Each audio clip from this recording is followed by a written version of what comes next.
اللہم صلی علی سیدنا محمد وعلی آلہ بقدر حسنہ و جمالہ۔ اللہ تعالیٰ اس ملک قوم اور امت پر اپنا خاص کرم کرے اور رحم کرے۔ میں ذیشان مجاہد اسلام پاکستان یوٹیوب چینل سے آج بات کرتے ہیں کہ اللہ کا انعام کیا ہوتا ہے، یا اللہ کا انعام جب اللہ خوش ہوتا ہے کسی بندے پہ یا اپنی مخلوق پہ، کسی قوم پہ یا کسی واحد انسان پہ، تو اس انسان کے لیے اللہ کیا ریوارڈ دیتا ہے یا کیا انعام دیتا ہے۔ اللہ کا انعام جو ہے وہ کبھی بھی ایک لفظ میں بیان نہیں ہو سکتا، ٹھیک ہے، یا ایک فقرے میں ہم اسے بیان نہیں کر سکتے،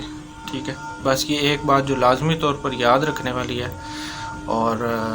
جو بات میں گارنٹی سے اور 100% یقین کامل ایمان سے آپ سب بہن بھائیوں کو بتا رہا ہوں، جو لازمی آپ نے یاد رکھنی ہے، وہ یہ ہے کہ اللہ کا انعام یہ ہے کہ وہ اس بندے یا بندی پہ جو ہے، جو بھی وہ جب خوش ہو جاتا ہے تو اللہ جو انعام دیتا ہے وہ یہ ہوتا ہے کہ اسے اپنے محبوب صلی اللہ علیہ وسلم کی ذات مبارکہ کے قریب لے آتا ہے، ٹھیک ہے۔ یہ اللہ کا انعام ہے، اور یہ بہترین اللہ کا انعام ہے جسے اللہ اپنے لیے، اپنی مخلوق کے لیے، انسان کے لیے بہترین انعام سمجھتا ہے، ٹھیک ہے۔ ہر وہ شے ایسے انسان کی زندگی میں جو بندے کو آپ سرکار صلی اللہ علیہ وسلم کے قریب لاتی ہے، وہ سب اللہ کا انعام ہے، ٹھیک ہے۔ اب وہ شے غریبی بھی ہو سکتی ہے، وہ شے دولت بھی ہو سکتی ہے، ٹھیک ہے، لیکن محمد صلی اللہ علیہ وسلم کے قریب لانے والی شے جو ہے وہ احسان ہے، ٹھیک ہے۔ مطلب یہ رب تعالیٰ کا جو ہے وہ احسان ہے بندے پہ، ٹھیک ہے، انسان پہ۔ پہلے تو انسان بنانا احسان ہے، ٹھیک ہے، یہی احسان ہے رب کا، اور پھر اس سے بڑا احسان یہ ہے کہ پھر اس نے آپ کو حضور صلی اللہ علیہ وسلم کا امتی بنا دیا۔ پھر امتی بنا کے جو اس سے بھی بڑا انعام رب دیتا ہے، وہ آپ کو دیتا ہے کہ وہ اس بندے یا بندی کے دل میں، یا اس کو، اس کی روح کو جو ہے اللہ تعالیٰ حضور صلی اللہ علیہ وسلم کی ذات مبارکہ سے جو ہے وہ قریب لے آتا ہے ان کے، ٹھیک ہے، یا ان سے وہ عشق میں ایسا مبتلا ہوتا ہے کہ بس بات ہی کیا کریں۔ تو وہ سب چیزیں اللہ کا انعام ہوتی ہیں۔ اب وہ شے غریبی بھی ہوتی ہے اور دولت بھی ہوتی ہے، لیکن محمد صلی اللہ علیہ وسلم کے قریب لانے والی شے جو ہے وہ احسان ہوتی ہے، ٹھیک ہے۔ اور محمد صلی اللہ علیہ وسلم کی ذات سے دور لے جانے والی جو چیز ہوگی اس کو عذاب کہتے ہیں، ٹھیک ہے، وہ عذاب الہی ہے، ٹھیک ہے، اور یہ بدترین عذاب ہے رب کا، ٹھیک ہے، کہ حضور صلی اللہ علیہ وسلم کی ذات سے دور جو شے آپ کو لے جائے، سمجھیں کہ پھر وہ قوم ہے، بندہ ہے، انسان ہے، پھر وہ برباد ہے، ٹھیک ہے۔ یہ چیز پہلے دن سے واضح ہو چکی ہے کہ اللہ کا احسان بندے پر یہی ہے کہ وہ بندہ آپ صلی اللہ علیہ وسلم کے کتنا قریب ہے، اور یہ فیصلہ پہلے دن سے ہوا ہے، ٹھیک ہے۔ تو جو ابھی اس وقت قریب ہیں آپ میں سے، ہم میں سے، وہ ان لوگوں پر رب کا احسان ہے، ٹھیک ہے، ہم پر رب کا احسان ہے۔ پہلا احسان یہ ہے کہ اس نے ہمیں انسان پیدا کیا، ٹھیک ہے، اور دوسرا احسان رب تعالیٰ کا یہ ہے کہ اس نے ہمیں حضور صلی اللہ علیہ وسلم کی امت میں سے پیدا کیا، ٹھیک ہے، اور پھر تیسرا جو سب سے بڑا احسان ہے وہ یہ کہ پھر آپ کو رب حضور صلی اللہ علیہ وسلم کی ذات کے قریب لے آیا، ٹھیک ہے۔ تو جو اس وقت حضور صلی اللہ علیہ وسلم کی ذات کے قریب ہے، وہ ان لوگوں پر رب کا احسان ہے، ٹھیک ہے، اور یہ بھی اللہ کا اس دنیا میں بہترین انعام ہے آپ کے لیے، ٹھیک ہے۔ اس دنیا میں عاشق رسول صلی اللہ علیہ وسلم کے لیے جو بھی عشق کر رہا ہے، یا جس کے دل میں محبت ہے، اور جو حضور صلی اللہ علیہ وسلم کی سیرت کو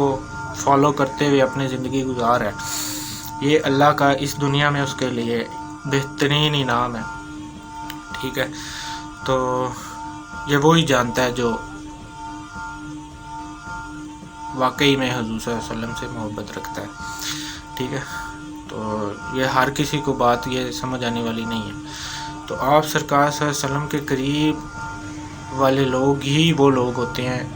جن کے لیے ہم نماز میں دعا کر رہے ہوتے ہیں 5 ٹائم، انعمت علیہم،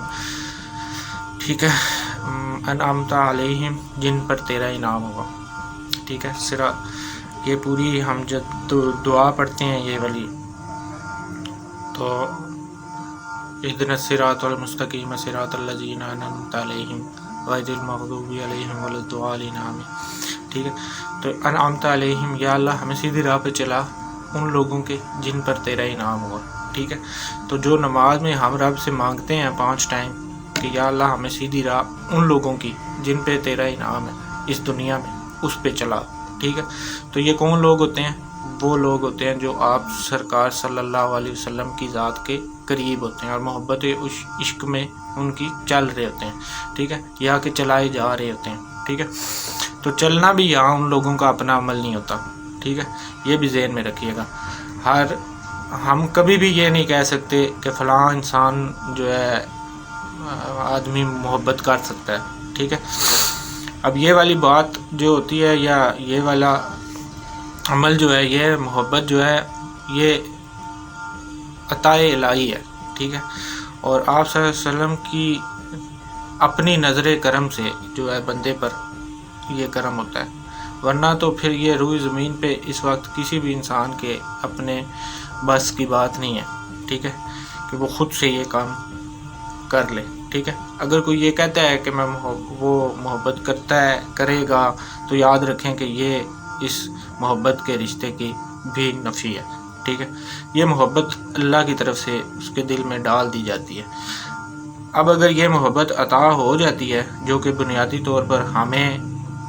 اللہ نے پیدا کر کے ثبوت کے طور پر ہمیں بتا دیا، واضح کیا ہے کہ میں تم سے محبت کرتا ہوں، تم میرے چنے ہوئے لوگ ہو، ٹھیک ہے، امتی بھی ہو اور میرے محبوب نبی کی امت میں سے ہو، ٹھیک ہے۔ یہ رب آپ کو اس دنیا میں بھیج کے اور پھر امتی رسول صلی اللہ علیہ وسلم کا بنا کے بھیج کے یہ رب نے اپنا ثبوت محبت کا دے دیا آپ کو، ٹھیک ہے۔ تو بنیادی طور پہ یہ احسان الہی جو ہے کے ذریعے ہر مسلمان امتی کو یہ عطا ہوئی ہے، ٹھیک ہے۔ تو اس میں یکسوئی یا محویت پیدا کرنا ہوتا ہے، یہ بندے کا کام ہوتا ہے۔ وہ کیسے پیدا ہونی ہے یہ سوال باقی رہ جاتا ہے۔ تو بزرگوں نے، ہمارے اسلاف نے جو زندگی گزاری ہے وہ فرمایا کرتے تھے کہ موت سے پہلے ہی موت آ جائے، پھر زندگی کی جو ضروریات ہیں یا شرعی ضروریات سے بھی جو ہے انسان جو ہے وہ بندہ جو ہے وہ غافل ہو جاتا ہے، ٹھیک ہے، کیونکہ ایسا بندہ محبت کے ایک خیال میں ہی چل رہا ہوتا ہے، ٹھیک ہے۔ اس سے آگے اسے کوئی شے یا کسی چیز کا پتہ نہیں ہوتا کہ آگے کیا ہوگا، کسی چیز کی فکر نہیں ہوتی یا آگے کیا ہونا ہے، وہ سب کچھ یہ سوچے بنا وہ بس اپنے عشق کی یا محبت کی اس خیال میں سفر کرتا جاتا ہے، ٹھیک ہے۔ وہ عبادت بھی کرتا ہے تو ہوش سے بیگانہ ہو کے عبادت کرتا ہے، ٹھیک ہے۔ وہ جیسے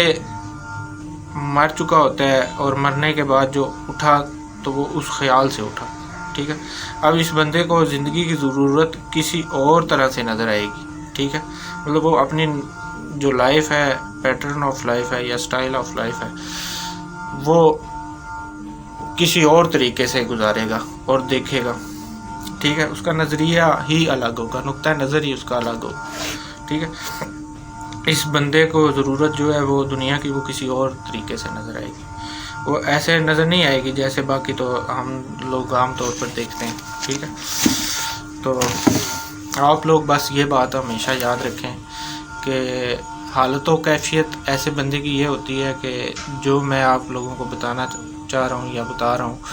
وگرنہ اس کا طریقہ کار بہت مشکل ہوتا ہے، ٹھیک ہے۔ جیسے میں نے پہلے آپ کو بتا دیا کہ یہ جو محبت ہے یہ بندے کے اپنے پاس کی بات نہیں ہے، ٹھیک ہے،